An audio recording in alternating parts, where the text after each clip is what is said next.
I moved to Mokila in 2014. I was 8 to 9 years old at the time, and we just moved in from New Jersey, America.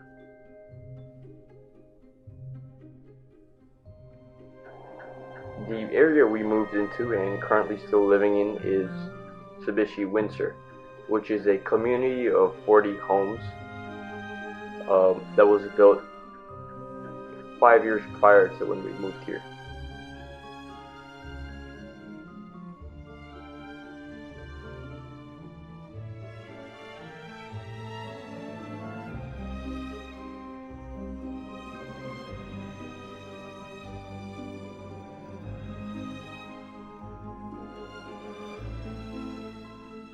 When we moved out here, there was not much. You can tell there was no supermarkets, no malls, no theaters, rarely any cars. There was only two pipelines that used to supply water, and we had one large electricity grid. I think that was about it.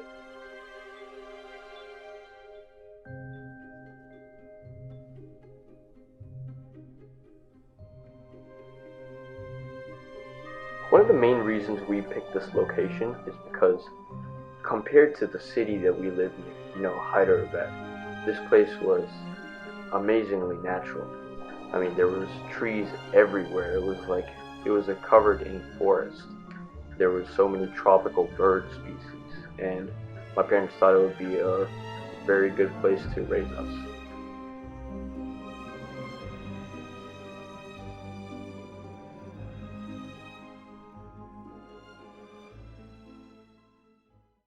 My favorite part about growing up here has to be the diversity of wildlife we saw.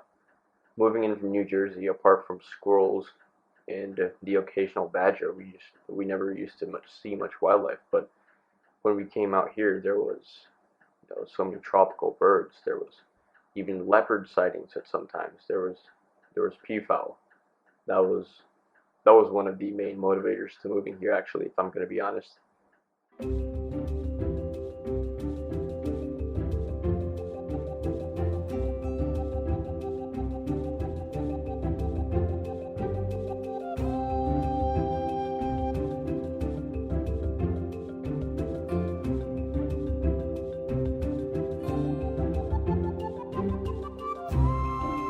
They were, and while much rarer now, they still are the icon of this place.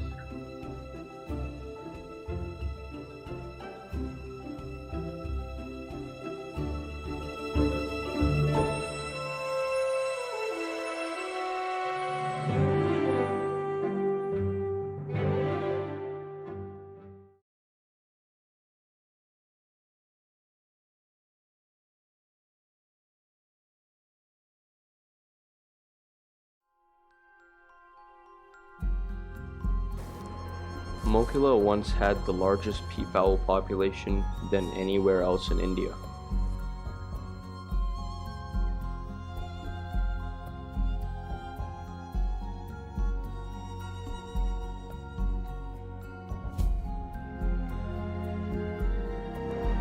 They contribute almost 40% of seed distribution, which in turn increases the species of trees that live here.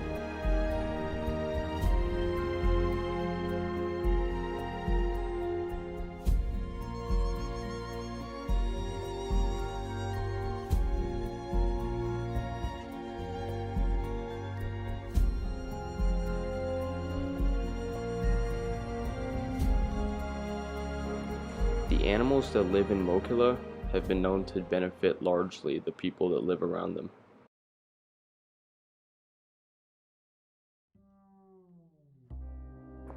The Indian flapshell turtle is one of the most important aquatic species here.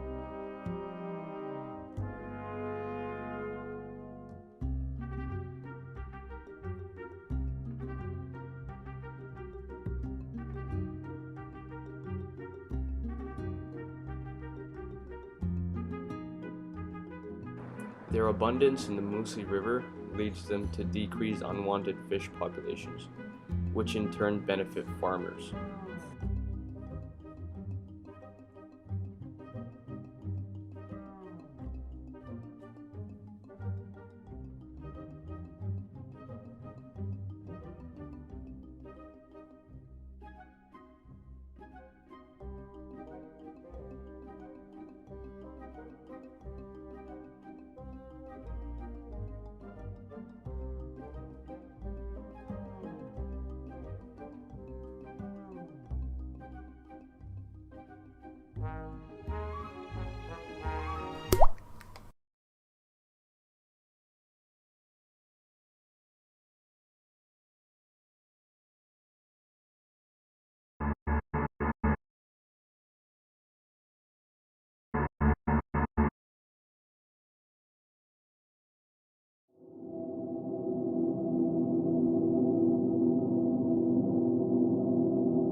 we came here, there used to be a law called the Triple NGO.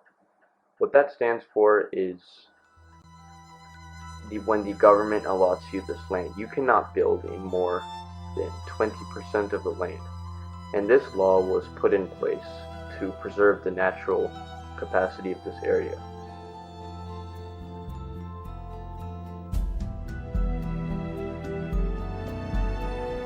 More and more contractors started coming here due to the perception that this place would be a good opening to the IT sector. There's so much free land. We live right next to a river. There's a lot of farming capacity.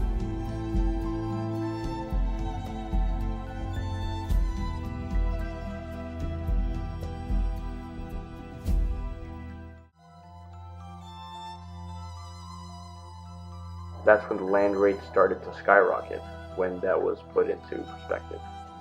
And hence, when more contractors came here, there was a lot more demand for housing.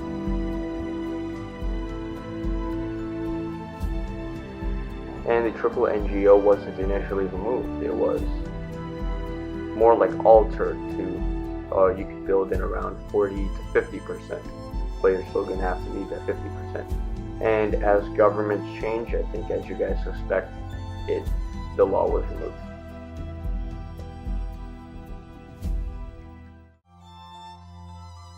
We could, definitely see that the natural capacity of this place is dialed down by a lot. There's not as much tree distribution, and the animal species that we saw when we initially moved here definitely dialed down by a lot.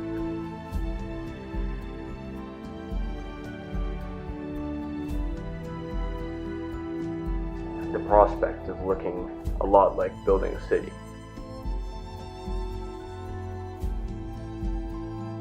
And when you look at that, it makes you wonder, this earth has a finite amount of land or natural resources. And with this type of growth, it doesn't make sense to keep moving forward in the future this way.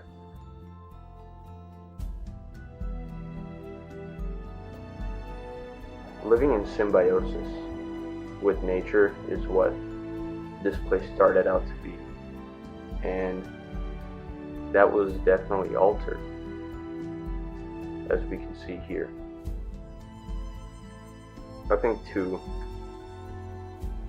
fully continue living on this planet, we're going to have to change our lifestyle. We are going to have to live in the symbiocene.